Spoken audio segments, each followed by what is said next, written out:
Olá, eu sou a Paloca e hoje estou aqui para vos falar dos filmes, das séries e dos documentários que eu vi no mês de setembro de 2022. Tal como nos outros meses, eu vi filmes, séries e documentários muito diversificados, com temáticas diferentes, porque não gosto de passar um mês a ver tudo sobre a mesma temática, mas sem mais demoras vou-vos falar daquilo que eu vi em setembro. Comecei o mês de setembro com um documentário que estava relacionado com o livro que eu estava a ler, um documentário sobre a Segunda Guerra Mundial, um documentário chamado Après le Chaos.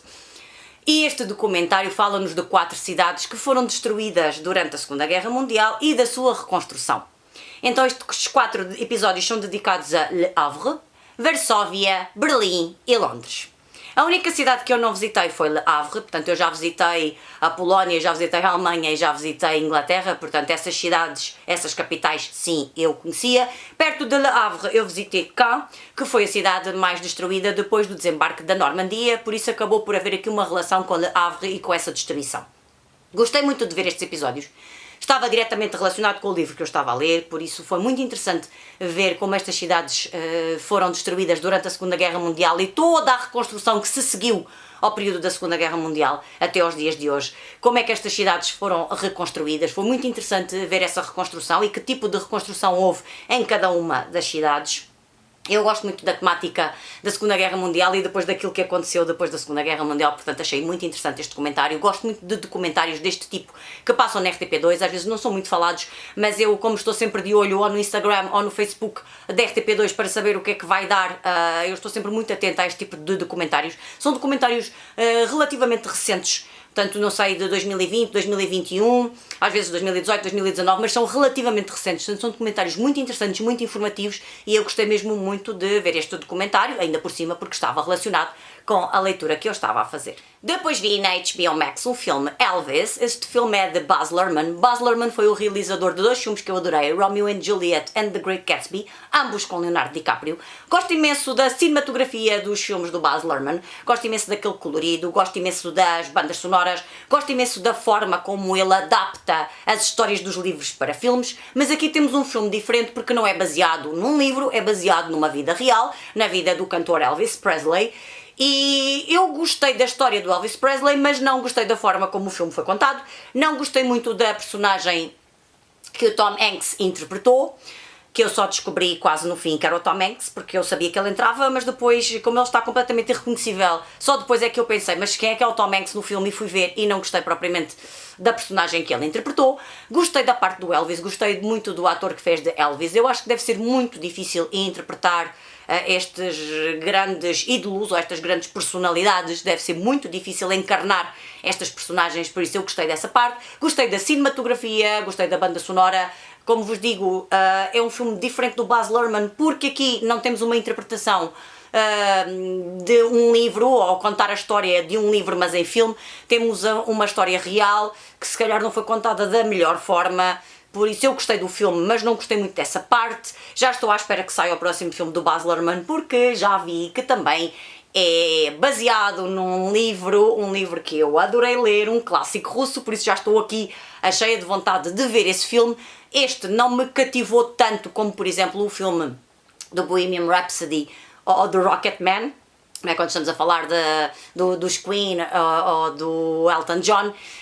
Gostei, mas não me arrebatou assim como me arrebataram esses 2 filmes e acho que a história perdeu um bocadinho e acho que o Baz Luhrmann é melhor a fazer filmes baseados em livros do que propriamente filmes sobre personagens reais. Depois vi um documentário brasileiro que eu queria muito ver, Pacto Brutal, o assassinato de Daniela Pérez. Eu gostaria de ver este documentário na HBO Max em Portugal, mas infelizmente ele está no Brasil, mas não está cá. Não percebo porque é que põem documentários espanhóis na HBO Max e não põem documentários brasileiros, sendo que os portugueses sempre viram telenovelas brasileiras e as pessoas da minha geração de certeza que se lembram da história do assassinato da Daniela Pérez. E eu tinha mesmo muita curiosidade, isto aconteceu há 30 anos, em 1992, a Daniela Pérez era atriz numa telenovela, a telenovela das 8, se não me engano, e foi morta por um colega de telenovela e pela mulher dele. Isto não é nenhum spoiler, porque isto é um documentário de true crime e isto na altura passou muito na televisão. Eu lembro-me de ver isto na televisão e de ficar completamente chocada com esta história. Não tanto como os brasileiros, não é? Mas porque depois vemos as imagens do funeral e de tudo da rapariga e vemos que realmente aquilo foi um assassinato que chocou o Brasil. Mas estava mesmo muito curiosa com este documentário. Este documentário tem o testemunho da mãe, que era a Glória Pérez, que escrevia a telenovela. Tem o testemunho do marido, Raul Gazola, de alguns dos atores com que ela contracenou. Há atores que estão giríssimos agora, 30 anos depois. Eram muito novinhos na altura e agora estão giríssimos. Eu adorei essa parte do documentário, ver como é que eles estão agora em mais velhos. Há muito tempo que eu não vejo telenovelas brasileiras, por isso tinha muita curiosidade, porque são atores que eu conhecia daquela altura, porque naquela altura sim eu via telenovelas brasileiras, e gostei muito, muito de ver este documentário. Eu tive que ir aí aos meandros da internet, porque como vos digo, não sei porque é que não está disponível na HBO Max em Portugal. Acho que era um documentário muito, muito, muito interessante para passar em Portugal, porque como vos digo, pessoas da minha geração lembram-se perfeitamente desta história, lembram-se das telenovelas brasileiras e destes atores e atrizes que aparecem neste documentário, e a forma como está contada a história, eu gostei de voltar a esta história. Havia coisas que eu não sabia especialmente a parte depois do fim, da parte do julgamento e o que é que aconteceu àquelas duas personagens, eu não sabia, também não procurei informação sobre isso, quis ver primeiro o documentário e fiquei completamente chocada com as penas de prisão, fiquei completamente chocada com a vida que aquelas personagens têm no momento presente. E já passaram 30 anos e ainda é tão emotivo falar-se sobre este assassinato, falar-se sobre a Daniela Pérez e aquilo que aconteceu, uma miúda que tinha o futuro pela frente, que era bailarina, que era atriz, que estava mesmo agora a ter o sucesso, agora naquela altura, em 92, estava a ter o sucesso brutal. E realmente gostei mesmo muito, muito, muito de ver este documentário. Até disse à Dorinha linda, tu tens que ver isto, porque isto é um documentário que nos leva para outras épocas, não é? Nos leva para a década de 90 do século XX e já passaram 30 anos, mas é uma coisa que nos diz muito, porque víamos telenovelas e que nos diz muito, e pelo menos a mim disse-me muito, e eu gostei mesmo muito de ver este documentário, e como vos digo, tenho mesmo muita pena que ele não passe na HBO Max aqui em Portugal, e espero que venha a passar, porque era bom se calhar que mais pessoas vissem este documentário, porque não nos podemos esquecer daquilo que aconteceu, não nos podemos esquecer que 30 anos depois os assassinos da Daniela Pérez ainda andam por aí, e esta pobre rapariga já não pôde ter um futuro, já não pôde ter uma vida diferente da vida que teve. Ela tinha 22 anos, era muito jovem, portanto foi mesmo um crime brutal que chocou o Brasil, e eu acho que também chocou um bocadinho Portugal, porque nós víamos as telenovelas e também vivemos um bocadinho esta tristeza e este choque, por isso gostei mesmo muito, muito, muito de ver este documentário. Finalmente vi Top Gun Maverick, finalmente, também por aí nos meandros, porque estava à espera que houvesse uma versão decente, não fui ao cinema quando o filme estreou. Primeiro porque aqui em Espanha não iria ver o filme, porque não ia ver o filme dobrado em espanhol. Deus me livre ouvir o Tom Cruise a falar espanhol com uma voz de um ator que eu não sei quem é, ou de um dobrador, ou seja lá do que for, não. E também porque não vi em Portugal, depois entretanto passou o tempo, entretanto não vi, entretanto na internet as versões eram todas ainda com uma qualidade medonha e eu estava à espera que houvesse assim uma qualidade decente. Já agora o filme merecia uma qualidade decente, não é? Porque para ver aqueles efeitos especiais todos precisava de uma qualidade decente. Estive a ver o filme, eu vi o Top Gun, o primeiro, muito tarde, eu já não sei, há 2 anos, não foi assim há muito tempo que eu vi o primeiro Top Gun, mas estava mesmo muito curiosa com este segundo Top Gun. Gostei muito da história, gostei muito dos efeitos especiais, ainda me emocionei ali em algumas partes, mas acho também que naquela altura em que vi o filme estava assim um bocadinho mais em baixo. Tinha acabado as férias, estava a começar a trabalhar, portanto também foi assim numa fase assim um bocado mais complicada na minha vida e se calhar estava um bocadinho mais emotiva, e achei ali umas partes assim muito comoventes e tudo muito bonito, e umas partes assim muito cor-de-rosa. Eu que não sou nada dessas coisas, mas quando vi o filme sim, e gostei mesmo muito de ver o filme, gostei da história, como vos digo, e gostei muito dos efeitos especiais. Os efeitos especiais são fantásticos, nós sentimos-nos dentro daqueles aviões. Por isso eu acho que o filme no cinema deve ser muito mais interessante em termos de imagem e de som, é de certeza muito mais interessante, muito mais real, mas não havendo a possibilidade de ir ao cinema, pelo menos vi com uma qualidade decente, como o filme merece, e gostei muito de ver este Top Gun, já passado também muitos anos desde do primeiro Top Gun, gostei, e ainda bem que me dediquei a ver estes filmes, que sempre achei que era filme que eu não me iria interessar, mas depois de ter visto o primeiro, claro que tinha que ver este segundo, e gostei de ver o filme. Na HBO Max vi um documentário, Salvar al Rei. Cá está aquilo que eu vos digo, não me ponham um documentário brasileiro, mas ponham um documentário espanhol. Será que é mais interessante ver um documentário sobre o rei Juan Carlos, ou será que é mais interessante ver um documentário sobre o assassinato de Daniela Pérez? Não sei, eu vi os dois. E aqui temos a história de todos os podres do rei Juan Carlos, o rapazinho, não é? Já rapazinho velhote. Não é propriamente flor que se cheire. Tem por aqui todos os podres, ou quase todos os podres, aqui em 3 episódios, aqui espelhados ali nos episódios. Tem as suas amigas, sim, porque elas não eram amantes, eram amigas íntimas do rei e que falam daquilo com uma normalidade e com tudo. Não sei, isto faz-me confusão aqui, a vida em Espanha e as coisas do coração fazem muita confusão. Por isso é que eu não vejo televisão espanhola, porque isto é penoso, é horroroso. Os programas do coração, que eles chamam do coração, este anda com aquela, depois anda com a outra, depois disto, aqui, passam a vida nisto. E aqui estamos a falar de um rei que teve que abdicar, que não queria abdicar. Portanto, temos aqui todos os podres do senhor, porque o senhor de santo não tinha nada de boa pessoa. Também não estamos só a falar da parte amorosa, estamos também a falar da parte monetária e de desfalques e de dinheiro que ele usava para fazer aquilo que lhe apetecia, como ir caçar elefantes, e aquilo só se descobriu porque ele depois teve que ser operado, que é uma coisa fantástica, não é? Agora vou ali gastar dinheiro dos espanhóis e vou ali matar uns elefantes, que a minha amiga íntima, Corina, do mais podre que há, do mais baixo que há, e ele teve mesmo que abdicar, porque senão eu acho que a monarquia ia por água abaixo e os espanhóis não iam aceitar continuar neste regime, e se calhar preferiam ter uma república. Entretanto, lá veio o Filipe VI e parece que a coisa está um bocadinho mais composta, não se fala tanto, não há tantos escândalos, porque realmente o Juan Carlos aquilo era escândalo atrás de escândalo atrás de escândalo. Eu gostei muito de ver este documentário, porque havia podres também que eu não conhecia, não posso conhecer tudo sobre a vida do senhor. Quando eu vim para a Espanha, ele ainda era rei. Entretanto abdicou e agora o rei é o filho, mas como vos digo, sempre tive muito interesse por coisas espanholas. Quando era mais jovem eu via documentários do Coração e via aqueles programas todos do Coração que davam, porque só havia poucos canais em Portugal, então eu via televisão espanhola e gostava muito de ver as coisas do Coração. Agora já não tenho paciência, mas algumas coisas sim já conhecia, outras não. Claro que a Corina se calhar foi a amiga íntima mais falada, as outras eram menos conhecidas, mas achei interessantíssimo a maneira como elas falam disto, as gravações que elas tinham, dos encontros que tinham com ele, das vezes que ele telefonava, tudo do mais podre e do mais sórdido que há.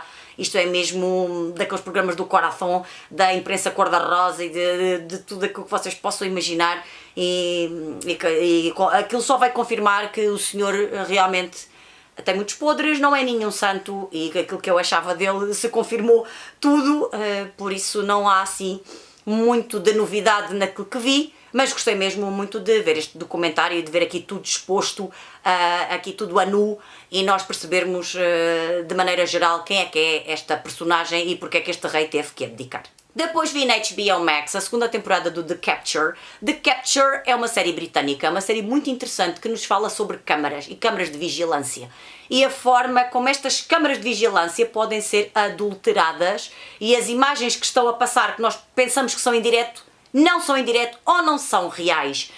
É uma tecnologia que começa a aparecer agora, os deepfakes, em que a pessoa que está a aparecer naquele ecrã é uma imagem digital criada e está a falar com a voz da pessoa, tem a imagem completa da pessoa, mas não é a pessoa que está ali, portanto é uma espécie de falsificação, e é tudo adulterado, e aquilo que está a passar cá para casa não é aquilo que nós estamos a ver na realidade. Ou seja, nós vemos aqui imagens, por exemplo, de coisas que estão a ser gravadas num estúdio de televisão, e quando passa pela regi e vai para casa um programa que é em direto, naquele momento aquilo já não é nada daquilo. E isto é completamente assustador, porque nós pensamos, estou a ver uma série, isto é tudo bonito, é quase como se fosse ficção científica ou um mundo distópico, ou seja o que for.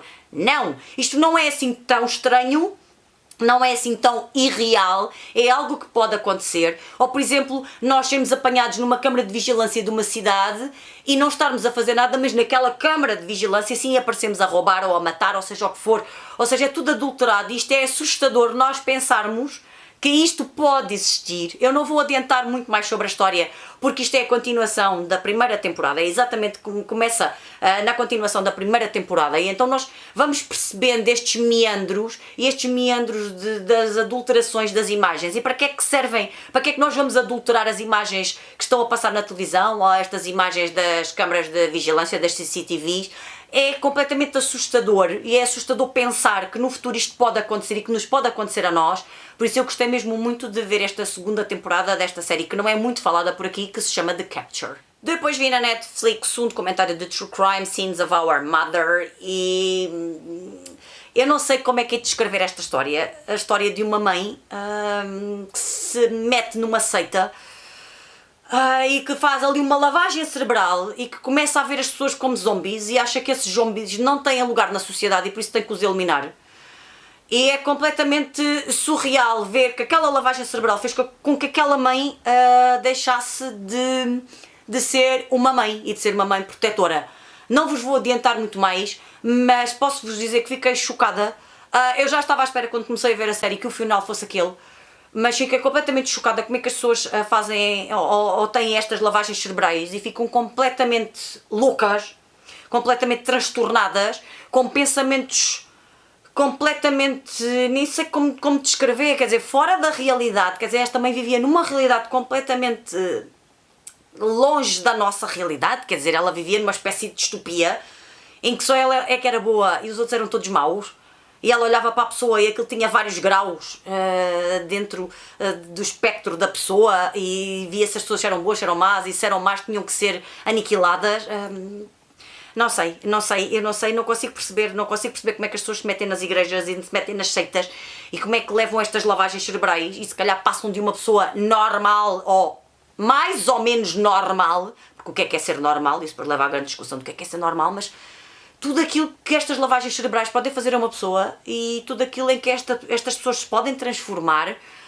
Eu fiquei completamente chocada com o desfecho desta história, mesmo estando à espera que o desfecho fosse este, fiquei completamente chocada, e tudo o que tem a ver com saúde mental é algo que me interessa e eu gosto mesmo muito de ver, mas realmente foi muito chocante ver este documentário e é muito chocante ver o que aconteceu a estas crianças. Depois vi na Netflix uma série Dahmer. Dahmer é uma série baseada numa história verídica, uma história de um serial killer. Vi falar em todo o lado sobre esta série, que era uma série que as pessoas não conseguiam ver, que desistiam, que era muito mórbida, muito macabra. É sim, é verdade, tem umas cenas mórbidas, tem umas cenas macabras, mas eu já vi documentários de true crime bem piores do que esta série, apesar de ter aqui realmente algumas cenas que me revolveram ali um bocadinho as entranhas, mas de resto também não achei que fosse assim uma coisa muito macabra, ou que, ai, não vou conseguir ver isto, ai que horror, ai que horror. Não, também não foi assim tão dramático como fazem parecer aí em algumas notícias. Mas gostei de ver esta série, gostei muito de ver a interpretação do ator que interpretou este psicopata. O olhar dele, a expressão está brilhante, brilhante, brilhante. Nós podemos ver aqui na série que este psicopata era muito macabro, tinha uma mente muito retorcida, e eu gosto de ver tudo o que está relacionado com serial killers com mentes retorcidas, porque gosto de tentar perceber aquilo que ia na mente e de tentar perceber a parte da saúde mental, não porque eu adoro serial killers e gostasse de ser uma serial killer, não tem nada a ver com isso, mas gosto da parte mental, gosto de tentar perceber porque é que aquelas mentes são tão retorcidas. Será que tem explicação no passado? Será que não tem? Não gostei muito da forma como a série estava contada, andámos sempre para trás e para a frente. Teve muitos episódios, tornou-se um bocadinho longa em algumas partes, às vezes um bocadinho parada, mas gostei de ficar a conhecer esta psicopata e de conhecer aquilo tudo que havia para trás. Não só de conhecer os crimes do psicopata, mas de conhecer a vida do psicopata. Será que essa vida que ele teve em criança e adolescente, será que nos pode ajudar a explicar aquilo que ele fez? Eu tenho sempre muita dificuldade em compreender que uma vida passada possa transformar as pessoas em sociopatas. Eu acho que as pessoas já nascem assim, já nascem com este problema, já são psicopatas de nascença, e que pode influenciar o meio onde vivem, a família que tiveram, sim, pode influenciar, mas que a maldade já lá está dentro das próprias pessoas. Não sei se é assim, senão eu interpreto isto como ele já tinha alguma maldade e depois, se calhar, com as circunstâncias da vida, aquilo despoltou e ele transformou-se num psicopata do pior.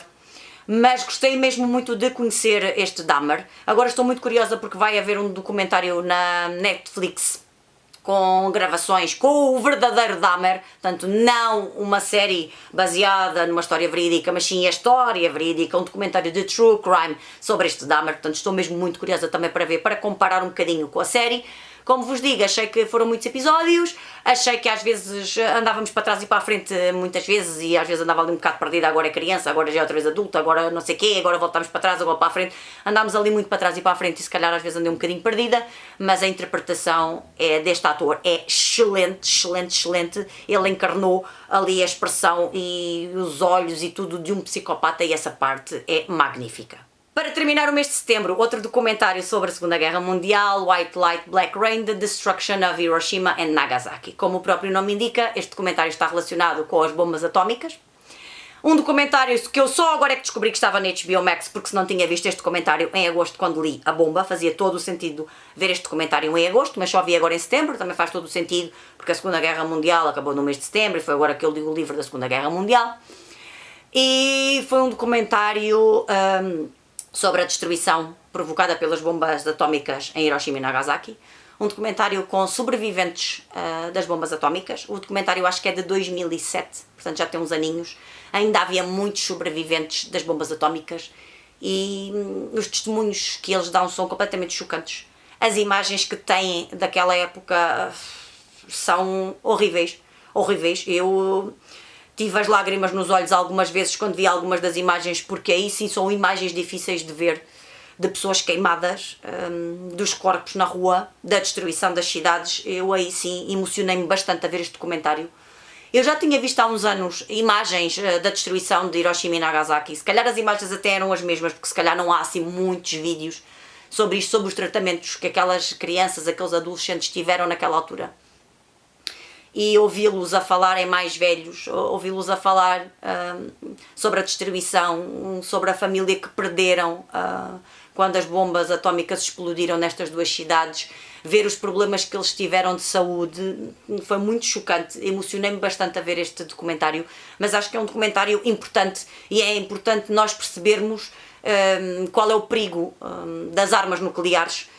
E agora as armas nucleares são se calhar muito mais potentes do que eram na altura as bombas atómicas, por isso é um documentário também que nos alerta para os perigos das armas nucleares, para a destruição que provocam essas armas nucleares e para as destruições de vidas que nós temos quando é disputada uma arma nuclear deste tipo.